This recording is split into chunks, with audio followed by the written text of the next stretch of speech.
நேற்று இன்ஸ்டாகிராமில் எந்த விதமான ரெஸ்ட்ரிக்ஷனும் இல்லாமல் எந்த விதமான பிளரும் இல்லாமல் ரொம்ப ஓப்பனாக டைம்லைனில் ஒரு வீடியோவை பார்த்தேன். ஒரு 30 செகண்ட் வரைக்கும் கூட என்னால் அந்த வீடியோவில் இருக்க முடியல. என்னமோ பண்ண ஆரம்பிச்சிருச்சு. என்னோட மனசு என்னமோ பண்ண ஆரம்பிச்சிருச்சு. எனக்கு ஒரு மாதிரி இருண்ட மாதிரி ஆயிடுச்சு எல்லாமே. நான் வெளில வந்துட்டேன். எப்படிடா முடியுது? எப்படி உங்களால் முடியுது? என்ன பண்ணுறோன்னே அவனுங்களுக்கு புரியல.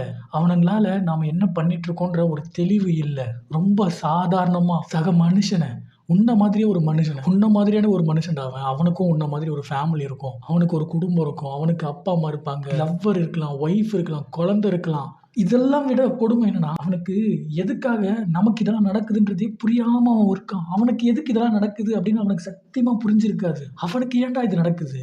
டேய், சாதாரணமா, ரொம்ப சாதாரணமா எல்லாரையும் போல அவனும் ட்ரெயின்ல டிராவல் பண்றான். பக்கத்துல நீங்க டிராவல் பண்றீங்க. அவ்வளவுதான். உங்களால அவன் ஏன்டா இந்த நிலைமைக்கு வரணும்? என்னடா நடக்குதுங்க?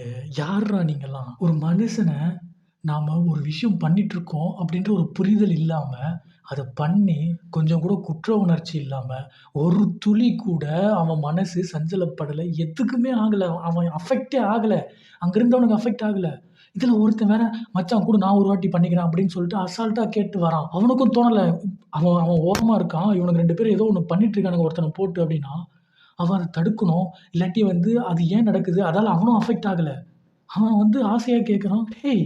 உங்க மத்தியில வாழ்ந்துட்டு இருக்கோமா? அட பாவிங்களா! இருக்கிற ஒரே நல்ல விஷயம். இத நல்ல விஷயம்லாம் சொல்றதுக்கு எனக்கு நாக்கு கூசுது. அந்த மனுஷன் இப்ப நல்லா இருக்கான்" அப்படின்ற ஒரு வீடியோ வந்துட்டுருக்கு. அத பார்க்கும்போது ரொம்ப சந்தோஷமா இருக்கு. ஏன்னா காலையிலேருந்து எல்லாரும் அவருக்காக ரிப்போஸ்ட் போட்டுட்டு இருந்தாங்க. பட் இப்ப அவர் நல்லா இருக்காருன்னு அவரே பேசுற மாதிரியான ஒரு வீடியோ வந்திருக்கு. அத பார்க்கும்போது என்ன சந்தோஷப்படலாம் ஒண்ணுமே கிடையாது. அத பார்க்கும்போது ஐயோ! மன்னிப்பு கேட்கணும், மன்னிப்பு கேட்கணும்னு மட்டும் தான் தோணுது அவர்கிட்ட. நான் நான் என்ன பண்ணேன்? ஆனா எனக்கு தோணுது அவர்கிட்ட மன்னிப்பு கேட்கணும் அப்படின்னு சொல்லிட்டு. என்னடா!